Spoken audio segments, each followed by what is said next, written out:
Karwit sendon Karim Benzema daka hat-trick plus bat ka wake assist. Marsni oban mi madan na kabenta ka Al Hilal bat an sasya khot o Enric haka squad jong ka Brazil haka World Cup. Kadba u James Rodriguez ula legban panyeso siya ka MLS haka klub Minnesota kum free agent bat nang ye jan susu ke jingil kai finalissima kata pedeng ke Spain Persha iyak Argentina te hoy perlo haka jingil kai Saudi Pro League kata pedeng ke Al Hilal Persha iyak Al Akdod kabaderu kesin ka banangkong ye Benzema banmi madan na kabenta ka Al Hilal haka ne jingil kai Benzema ulala sendon ban Karwit daka hat-trick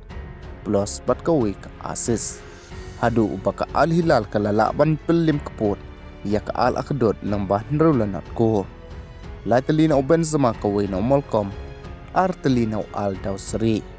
Bat manta ka Al Hilal kadangib teng banbat haka kerdan ka banangkong haka migi king point jong ka Saudi Pro League. Da ka baki o ban kamay hadu san pero point. Bat hadin baw Enric ulay kay bha nakabenta ka layon haka League 1 o Carlo Ancelotti ubre kuchong ka Brazil ulay itanat bat kuwa bankot lang yaw Enric haka squad chong ka Brazil haka World Cup arjar arpen reu bat ka final bankot kade ha omash nakabenta ka pre-World Cup kadba habangi phai pat naga jingil kay finalissima kade ka jingkun final hapding ki artili ki tim ki balado kata kaladu jong ke Europe bat kaladu haka Copa America haka basa setang san peusi banyel ka ya kan jingil ka kata haka arnyo tarik umash haka ban sai ka haka Lusail Stadium haka Qatar barhoy plok kade manta kamit baka Al Nassr kan sai kun Persha ya ka Al Ittihad haka Saudi Pro League